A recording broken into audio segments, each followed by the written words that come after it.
नमस्कार, आप देख रहे हैं HCN न्यूज और आपके साथ मैं हूं कमल नयन। आज HCN का टीम पहुंचा है कनॉट प्लेस। लोगों से जानेंगे उनकी राय। जो देश हित के मुद्दे हैं, आज एक ऐसा शब्द जो भारतीय राजनीति में एक नया उबाल लेकर आया। 70 साल तक राज करने वाली कांग्रेस पार्टी न इस पे काम की, न इस पे सोची, लेकिन आज भाजपा ने जो 10% स्वर्णों को आरक्षण देने का वादा किया और उस पर जो विधेयक पास हुआ है, इन्हीं तमाम मुद्दों पर आज हम बात करने के लिए कनॉट प्लेस में मौजूद हैं। और यहाँ पे हमारे साथ कई ऐसे लोग हैं जो इस बिल पर, इस विधेयक पर अपनी राय रखेंगे। सर, आपका नाम क्या है? चंद्रशेखर सिंह। चंद्रशेखर सिंह जो कि झारखंड से आते हैं। और आप किस पार्टी को सपोर्ट करते हैं? मैं भारतीय जनता पार्टी अच्छा, आप को। भारतीय जनता पार्टी से हैं। तो आपकी सरकार ने जो 2019 चुनाव से ठीक 3 महीने पहले ही जो जातीय समीकरण और जातीय तौर पे ये खेल खेला है, ये कहाँ तक सही है? देखिए, ये सरकार ने एक बहुत ही साहसिक कदम लिया है, उठाया है।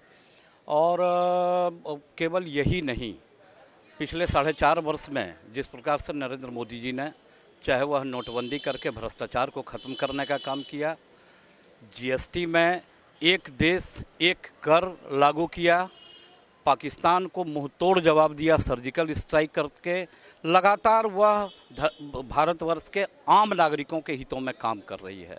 इस देश में आर्थिक आधार पर आरक्षण बरसों पुरानी मांग थी और ये दबे जुबान से या ऊंचे स्वर से प्रत्येक जनता कहती थी कि हर तबके में गरीब है और गरीब को निश्चित रूप से आरक्षण मिलना चाहिए।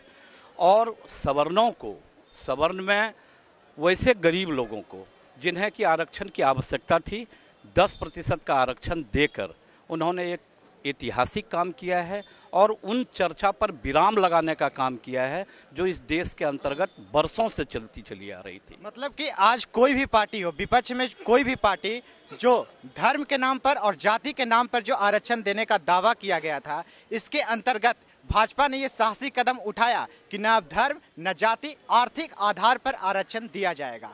आर्थिक आधार पर आरक्षण देने से भारत में सवर्णों के बीच क्या बदलाव आएंगे? सवर्ण भी बहुत सारे लोग गांव देहात कस्बों में जो कि आर्थिक रूप से कमज़ोर थे, उन्हें आवश्यकता थी कि उन्हें आरक्षण का प्राप्त हो सके। और शिक्षा के क्षेत्र में, नियोजन के क्षेत्र में यह आरक्षण उनके लिए बहुत ही लाभदायक होगा। सर, आप जमीनी नेता हैं, जमीन से जुड़े रहते हैं, लोगों को देखते हैं गाँव में, शहरों में।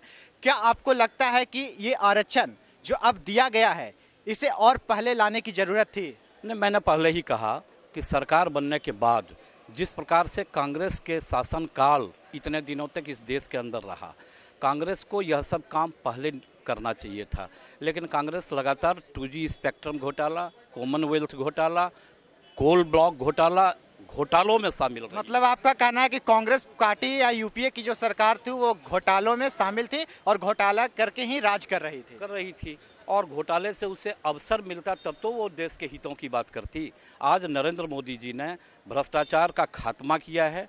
एक भी मंत्री घोटाले में शामिल नहीं है, एक भी मंत्री के ऊपर उंगली नहीं उठी है और इस देश को लगातार वो, चाहे वह किसानों के हितों की बात हो, युवाओं के हितों की बात हो, OBC के हितों की बात हो, OBC आयोग भी लागू किया नरेंद्र मोदी जी ने। इस प्रकार से जो उन्होंने नारा दिया था, सबका साथ सबका विकास, वह सबके साथ भी हैं। लेकिन इसके बीच एक सवाल है, क्या आपको लगता है कि जो ये अभी जातीय आधार पे, आर्थिक आधार पे जो आरक्षण देने की मांग की और इसके बीच जो 3 दिन में फैसला लिया गया, 3 दिन के अंतर्गत उसे लोकसभा और राज्यसभा से भी पास करवा गया और अब राष्ट्रपति उस पर दस्तखत करेंगे, उसके बाद ये कानून बन जाएगा, इसे और पहले लाने की जरूरत थी कि नहीं? मैंने कहा तो कई एक काम चल रहे। लेकिन अगर 5 साल तक आपने सत्ता में राज किया, लेकिन ऐसा क्या हो गया कि 2019 चुनाव से पहले, मात्र 3 महीने पहले इतना बड़ा विधेयक लाया गया? देखिए, विरोधियों को कहने का तो कुछ भी है, वह विरोध में कुछ न कुछ कहेंगे ही। सरकार 5 साल के लिए चुनी जाती है और 5 साल में प्रतिदिन कुछ न कुछ नए काम होते हैं। यह हुआ है, भले ही 6 महीने अभी बाकी हैं, लेकिन देश के करोड़ों नागरिकों को जो आर्थिक रूप से पिछड़े हुए थे सवर्ण, उन्हें लाभ मिलेगा। सर, आपका नाम क्या है? आपका क्या नाम है? संजय झा। संजय झा जी। संजय झा, आप कहाँ से हैं? धनबाद से। अच्छा, धनबाद से आप भी हैं। धनबाद देश की कोयला राजधानी। हाँ, आपको क्या लगता है कि जो आरक्षण अब दिया गया, इस पे तमाम राजनीतिक दल जो विरोध कर रही है, चाहे वो राजद की हम बात करें, एआईडीएमके की, ओवैसी की बात करें, इन लोग जो विरोध कर रहे हैं, इसके बीच वैसी पार्टी जो आज यूपी में सत्ता के विरोध में है, यानी कि समाजवादी पार्टी, उसके मुखिया अखिलेश यादव, जिनके पार्टी ने संसद में आरक्षण बिल का समर्थन किया, तो कहां तक इससे विपक्ष को झटका लगेगा? देखिए, ये आरक्षण पूरी तरह गरीब आधारित है। यह गरीबों के कल्याण के लिए एक बड़ा साहसिक और ऐतिहासिक फैसला है। यह बहुप्रतीक्षित मांगे थी। 2006 में एक आयोग बना था, संभवतः जिन्हों आयोग, 2006 के आयोग ने अनुशंसा की थी कि स्वर्ण तबके के जो गरीब हैं उन्हें आरक्षण दिया जाए, आर्थिक आधार पे। बिल्कुल आर्थिक आधार पे। और 6 से लेके 14 तक शासन किसका था, किसने लटका रखा? या तो मोदी सरकार की नीयत साफ थी कि इस साल अपने पहले कार्यकाल में उन्होंने आयोग की अनुशंसा को लागू करवाया। एक बहुत अनुभवी नेता है रामविलास पासवान जी, जो कि खाद्य आपूर्ति मंत्री है। उनका ये कहना था कि कांग्रेस पार्टी आज तक इस पे राजनीति करती रही और मनमोहन सिंह जो 10 साल 4 दिन सत्ता में रहे, उन्होंने, वो भी एक स्वर्ण जाति से आते हैं, इसके बीच उन्होंने समर्थन नहीं किया, इसका विरोध किया। तो रामविलास पासवान जी ने जो कांग्रेस पार्टी को आड़े हाथों लिया है, इस पे आपका क्या कहना है? कांग्रेस शुरू से ही देश का दुर्भाग्य रहा आज़ादी के मिलने के बाद से कि सीधे तौर पे सांप्रदायिक आधार पर राजनीति की, तुष्टीकरण के आधार पर राजनीति की, जातिवाद के आधार पर राजनीति की, भ्रष्टाचार को बढ़ावा देने वाली राजनीति की। पहली बार ऐसी पार्टी सत्ता में आई है जिसके लिए देश पहले है, दल उसके बाद है, और स्वयं तो कहीं है ही नहीं। Nation first, organisation second, self last, इस सिद्धांत पे काम करने वाली यह पहली पार्टी है। पूरी दुनिया में भारत का भी जो मान सम्मान है, इतिहास में कब था बताएं? पूरी दुनिया में यदि शान और सम्मान बढ़ा है, अमेरिका हो, फ्रांस हो, जर्मनी हो, भारत मुकाबले के साथ बात कर रहा है। दुनिया की सबसे बड़ी 6ठी आर्थिक अर्थव्यवस्था के तौर पर बात कर रहा है, 5वीं सबसे बड़ी सामरिक शक्ति के तौर पर बात कर रहा है। तो किसकी देन है? यही सरकार की देन है। लेकिन इसके बीच तो आरोप ये भी लगता रहा सर कि आपने तो देश को लूटा। बिल्कुल, एक भी आरोप नहीं है। कोई नेता, प्रतिपक्ष का नेता भी कोई आरोप नहीं लगाया। राफेल के मुद्दे पे ये झूठ की राजनीति कर रहे हैं और देश के सबसे बड़ी संवैधानिक संस्था सर्वोच्च न्यायालय के आदेश की अवमानना भी कर रहे हैं। सर, आपका नाम क्या है? श्रीकांत। इधर आ जाइए, आगे आ जाइए। श्रीकांत जी, आप कहाँ से हैं? मैं मुरादाबाद से हूँ। मुरादाबाद से हैं श्रीकांत जी हमारे साथ। आप बताइए, जो देश हित के मुद्दे हैं आज, उसे छोड़कर जो आरक्षण की बात करें, राम मंदिर का मुद्दा एक बहुत बड़ा मुद्दा था, जो बीजेपी के मैनिफेस्टो में थी, चुनावी घोषणा पत्र में था। इसके बीच तारीख पे तारीख आज भी 5 लोगों की जो कमेटी तय हुई थी, वो भी आज भी फैसला उस पर नहीं हो पाया और 19 तारीख का डेट इसके लिए तय किया गया है। तो ये आपको क्या लगता है कि जो आरक्षण का बिल लाया गया, स्वर्णों को लुभाने के लिए लाया गया, क्योंकि राम मंदिर अब उनके बस में नहीं है? ऐसा राम मंदिर न वो आज बनाएंगे, 4.5 साल से ज़्यादा हो गए गवर्नमेंट बने हुए। अगर नीयत साफ होती तो सीधे लोकसभा अपना बिल पास कराते और सीधे निर्माण शुरू कर देते। सारी पार्टियां सब कह रही हैं कि बनाओ राम मंदिर, हम तुम्हारे साथ में हैं, तो क्यों नहीं बनाते? क्योंकि नीयत साफ नहीं है। अगर राम मंदिर बना देंगे तो साफ नीयत सही विकास की तो यही चर्चा करते हैं, फिर नीयत क्यों नहीं साफ है?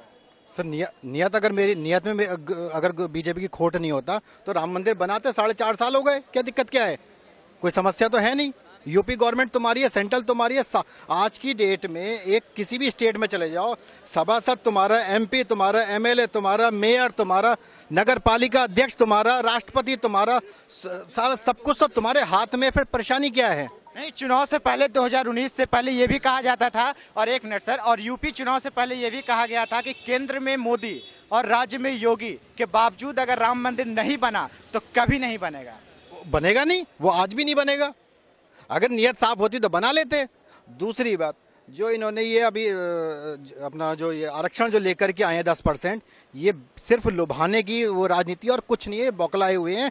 5 राज्यों में 0 नंबर मिला है इन्हें, 5 में से 0 नंबर मिला है, इसकी वजह से बौखला गए हैं। मतलब एक सेकंड, 66,000 रुपए कमाने वाला आदमी वो गरीब है। अरे गाजियाबाद से आगे निकल के जाके देखो, जब 5-5 हज़ार रुपये 6-6 हज़ार रुपये तनख्वाह ले रहे हैं, वो गरीब नहीं है। इन्हें 66,000 रुपये 70,000 रुपये जो महीना कमा रहा है, 8 लाख रुपए साल के, वो इन्हें गरीब नजर आ रहा है। अरे किसी उसे देखो ना, जो जिसकी तनख्वाह ही नहीं है साल। यहीं दिल्ली में देखो 4-4 5-5 हज़ार रुपये की नौकरी कर रहे हैं आदमी, जाके देखो अब दुकानों पे, वो गरीब नहीं है इनके लिए 70,000 रुपए जो कमा रहा है वो आदमी गरीब आ गया। जो दिल्ली की आप बात कर रहे हैं तो सीधे तौर पे अरविंद केजरीवाल की पार्टी ने कल इसका विरोध किया और उन्होंने सदन का वॉकआउट किया कि हम इस चर्चा में शामिल नहीं होंगे। सही बात है, बिल्कुल वो सही कह रहे हैं बिल्कुल। उन्होंने कहा जहां ये यूपी में बैठे हैं, यूपी में आप मिनिमम वेजेस लागू कर दो। नोटबंदी हुई थी पीछे, नोटबंदी में क्या करा, इन्हीं की पार्टी में जो इनकी पार्टी को जो समर्थन करते थे बिजनेसमैन, उन्होंने अपने यहाँ एटीएम लगा लिए 3-3 4-4 हर बैंक के। जाओ सुबह को पैसे डालो अपने, जाओ अपने अकाउंटों में जाकर के लाइन से लगवा दिया, शाम को आके उन्हें कैशियर बैठ गया, उन्हें बेटे 3,500 हज़ार रुपये हमें वापसी करता रहे, 500 रुपये वो अपने लेके घर निकल गए। आपका नाम क्या है? आदित्य नारायण। आदित्य नारायण, आप तो योगी आदित्यनाथ से आपका नाम भी मैच करता है और हमें लगता है कि आप राम भक्त भी हैं। जी जी, राम भक्त है। आपको क्या लगता है कि अगर राम मंदिर नहीं बना तो हिंदुओं का जो कह सकते हैं उसको हम की जो सब्र का बांध है वो टूट जाएगा? भारत में केवल और केवल भारतीय जनता पार्टी ही राम मंदिर बना सकती है। दूसरी किसी भी पार्टी में इतना कलेजा नहीं है कि वह राम मंदिर की बात करे और राम मंदिर बनाने की बात करे। मतलब आपका अभी भी कहना है कि भारत में अगर राम मंदिर बनेगा तो वो भारतीय जनता पार्टी के साथ ही बनाएगी और किसी पार्टी में यह हिम्मत नहीं है कि वह श्री राम के नाम ले। जब हमारी सरकार कह रही है कि आरक्षण बिल लागू करेंगे, उसमें 8 लाख तक की इनकम को हम गरीब आदमी मानते हैं, उनको आरक्षण देंगे, तो 8 लाख तक की इनकम टैक्स को खत्म करो। क्यों जब गरीब आदमी है तो उसे टैक्स क्यों लेते हो? इनकम टैक्स खत्म करो, 8 लाख तक की इनकम टैक्स खत्म करो, नहीं तो आप गलत बोलते हो। आज भी ये लोगों का कहना है, जनरल लोग को आम तौर पे ये कहना है कि हम सरकार को इतना टैक्स पे करते हैं लेकिन हमारे बच्चे को इसका लाभ नहीं मिलता है, हमें लाभ नहीं मिलता है। लेकिन क्या सर, अगर टैक्स अगर हम नहीं जमा करते हैं तो विकास कैसे होगा? नहीं, टैक्स तो जमा होनी चाहिए। जब ये कह रहे हैं कि 8 लाख तक की आमदनी वाले गरीब आदमी उनको आरक्षण मिलेगा, तो 8 लाख की टैक्स क्यों लेते हो लोगों से? उसको टैक्स फ्री कर दो 8 लाख तक, उसके ऊपर जो इनकम है उस पर टैक्स लो। तो अगर टैक्स फ्री कर दिया जाएगा तो फिर उन्हें आरक्षण की जरूरत नहीं होगी। आप गरीब आदमी कह रहे हो तो 8 लाख तक की टैक्स मत लो, उसके ऊपर जो इनकम है उसके ऊपर टैक्स लो, जितना मर्जी टैक्स लो।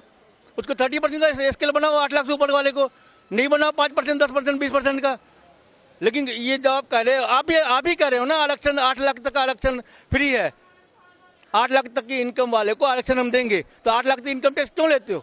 8 लाख तक की इनकम टैक्स फ्री कर दो। मतलब आपका कहना है कि सरकार की दोहरा नीति है, एक तरफ से वो इनकम टैक्स भी ले रही है और फिर वही इनकम टैक्स जो 8 लाख उनका आय तय किया गया है उस पर फिर आरक्षण देने की बात हो रही है। इसे आप सीधे तौर पे खारिज करते हैं? खारिज करते हैं।